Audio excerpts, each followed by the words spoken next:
In the heart of ancient Rome, where the roar of the Forum never truly faded and every temple carried the weight of centuries, there existed an order of women who stood above all others, not by power, not by wealth, but by the sacred duty placed upon their shoulders. These were the Vestal Virgins, guardians of the eternal flame, the symbol of Rome's destiny and divine protection. Their purity was believed to safeguard the empire itself, and their obedience was tied to the will of the gods. To be chosen was the highest honor a Roman family could imagine. Yet behind the marble walls of the Atrium Vesta, honor came wrapped in fear. Before we proceed, share with us, from which part of the world are you watching this video today? From the moment a young girl was selected, often at the age of 6 or 7, her life was no longer her own. She was taken from her parents in a solemn ceremony, neither kidnapped nor adopted, but absorbed into something greater, something that demanded every second of her existence. She would spend 30 years serving the goddess Vesta, 10 years learning, 10 years performing the sacred rites, and 10 years teaching the next generation.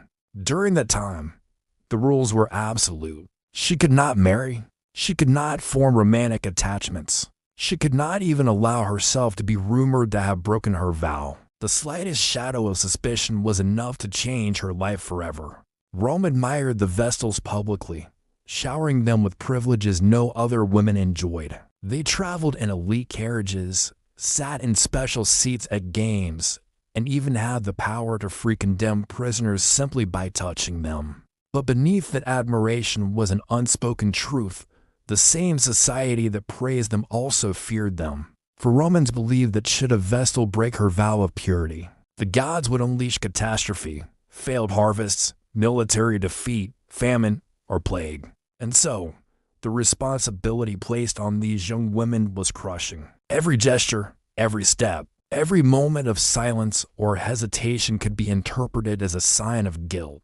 Inside the quiet halls of the House of the Vestals, tension often lived just below the surface. Rumors in Rome spread like wildfire, and the lives of Vestals were constantly observed by senators, priests, and even jealous rivals. Being seen speaking privately with the wrong man could ignite suspicion. Appearing troubled could lead to interrogation, and sometimes accusations came not from evidence, but from politics, personal feuds, or attempts to shift blame for Rome's misfortunes. When misfortune struck the empire, whether a military defeat or a strange omen in the sky, people whispered that the gods were angry, and eyes turned toward the Vestals. The accusation did not need to be proven. It merely needed to exist. And once the flames of suspicion began to rise, it was almost impossible to extinguish them. For a Vestal accused of breaking her vow, the world changed overnight. She would be seized by the Pontifex Maximus, Rome's highest religious authority, whose word was final and unquestioned. The accused Vestal was not allowed to speak freely in her defense. She could only answer questions directly asked of her, and even if she pleaded innocence, the outcome often depended less on truth and more on political convenience, public fear, or the need for a symbolic sacrifice to restore divine order. Once guilt was declared, there was no trial, no appeal, no chance of redemption.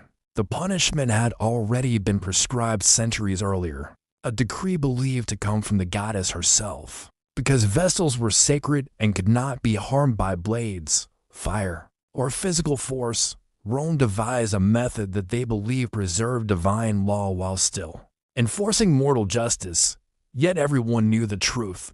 The ritual was designed not just to punish, but to terrify. The condemned Vestal was taken to a small underground chamber near the city's edge, a place deliberately hidden from the public eye. Romans believed that shedding of Vestal's blood would curse the city. So what awaited her was a fate that avoided visible violence, while inflicting the ultimate suffering. Her procession through the streets was slow, silent, and haunting. Crowds gathered, not to cheer, but to watch with dread, for they believed they were witnessing the empire's attempt to reconcile with the gods. Some citizens looked on with pity, others with fear, and many with a grim sense of necessity. Even the officials escorting her avoided meeting her eyes. The Vestal walked not as a criminal, but as a living sacrifice. Her hands were bound lightly, not to restrain her, but to symbolize her severing from the world she once protected.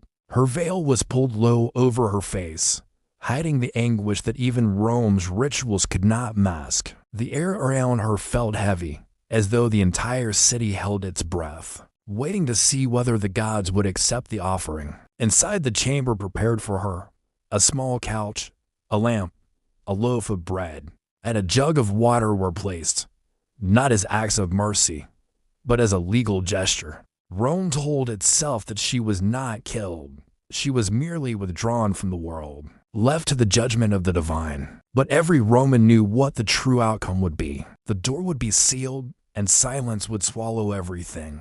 No priest returned to check on her. No citizen dared approach. It was a ritual of erasure, one that Rome believed necessary to restore balance and cleanse itself of spiritual impurity. Yet the most frightening part of this punishment was not the chamber itself. It was how easily an innocent woman could be condemned to it. Many Vestals throughout history were accused based on rumors, grudges, or political motives. Some were targeted because powerful men sought to remove them, manipulate them, or shift blame for Rome's failures. Others were accused because someone else desired their family's downfall. The sacred position that once elevated them also left them vulnerable, caught between divine expectations and human politics.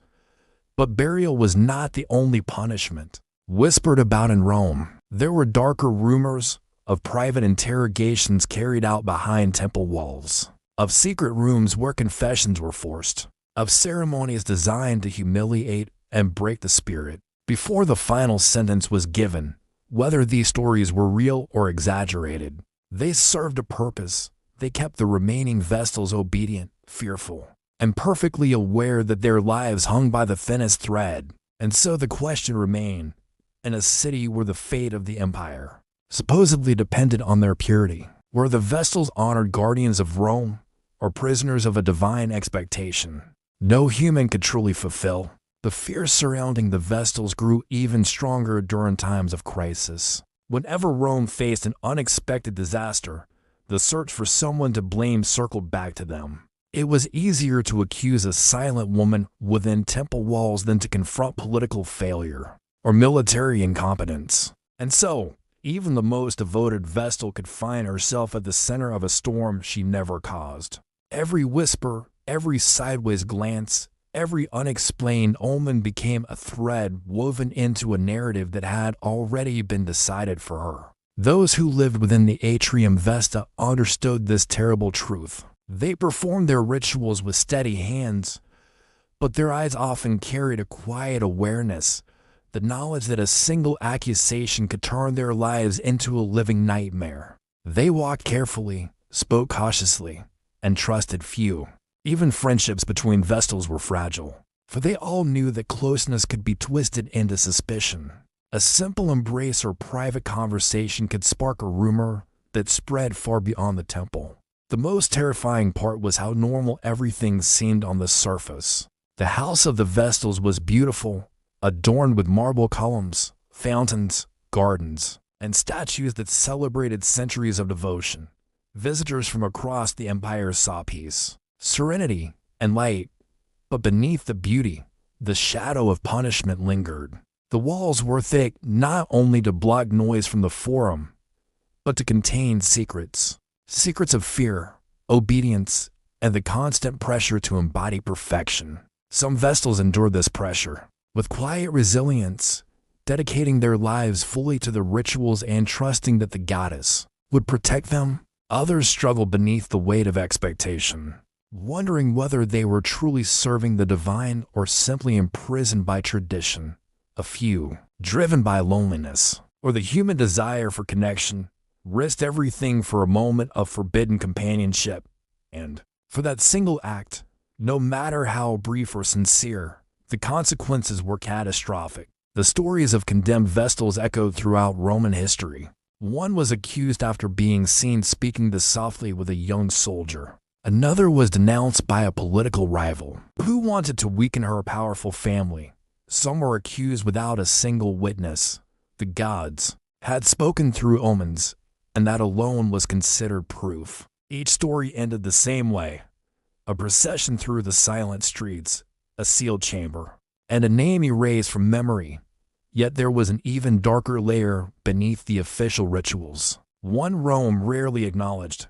Over the centuries, there were rumors that some Vestals were not taken to the chamber at all. Instead, they were subjected to private torment by those who believed fear preserved purity. These whispers claimed that certain priestly authorities conducted secret interrogations, meant not just to question the Vestal, but to break her spirit before the public ritual. No official record confirms these acts, but their persistence in Roman culture suggests that at least some citizens believed them. Whether true or exaggerated, the impact was the same. The Vestals lived knowing that behind the veneer of honor, cruelty could lurk in silence. The worst part was that these punishments were hidden beneath religious justification. Rome, convinced itself that harsh measures were necessary to preserve order, it declared that the city's future depended on the Vestals' purity. But in reality, the system protected itself, not the women caught within it. Their suffering became a tool, a symbol of the consequences of disobedience, a reminder of the empire's absolute authority, and a spectacle designed to keep the population fearful and obedient. Even so, the Vestals continued their service day after day. They tended the sacred flame, ensuring it never died. Their lives were marked by ceremony, discipline, and the constant awareness that they were the center of Rome's spiritual world. For thousands of citizens, they represented hope and divine favor. But for themselves, they represented sacrifice, not the heroic kind celebrated in stories, but the quiet, unseen sacrifice of a life lived under watchful eyes and unforgiving expectations. As centuries passed, the fear surrounding the Vestals only intensified. Rome expanded. Empires rose and fell, and the fate of millions seemed tied to the purity of a handful of women. Every war, every famine, every political scandal could be traced backwards to them if people needed an explanation. They were praised when Rome prospered, but blamed when Rome suffered. No other group in Roman society carried such a fragile balance between honor and danger. And when the day finally came that the sacred flame was extinguished forever, it was not because a Vestal failed, but because Rome itself changed. The rise of new beliefs and shifting political powers ended the ancient order. The Vestals were released from their duties, no longer bound by vows or punished for alleged impurity. The temple fell silent. The gardens overgrew. The rituals that once commanded awe became relics of a vanished world. But the stories remain, stories of young girls taken from their families, of devotion shaped by fear, of rituals that demanded perfection from human beings who were never meant to be perfect. The tale of the Vestals is not just about religion or tradition. It is about power, control, and the unsettling truth that societies often elevate certain individuals only to sacrifice them. When convenient, their legacy forces us to confront a darker question. How many times in history have those honored in public been harmed in private? How often has ritual disguised cruelty? And how many voices have been silenced by systems that claim to protect the greater good? The Vestals served Rome for 1,000 years, guarding a flame that symbolized eternity. But while Rome's empire eventually crumbled, their story endures as a reminder that even the most sacred institutions can hide unimaginable suffering behind their walls. If this journey into Rome's darkest traditions opened your eyes to a world rarely discussed, support the channel so we can continue uncovering more hidden truths from history's shadows. Make sure to like the video, share it with someone who loves ancient mysteries, and subscribe for more stories that pull back the curtain on the past. And now, tell me in the comments, which part of this story shocked you the most, and what ancient civilization should we explore next?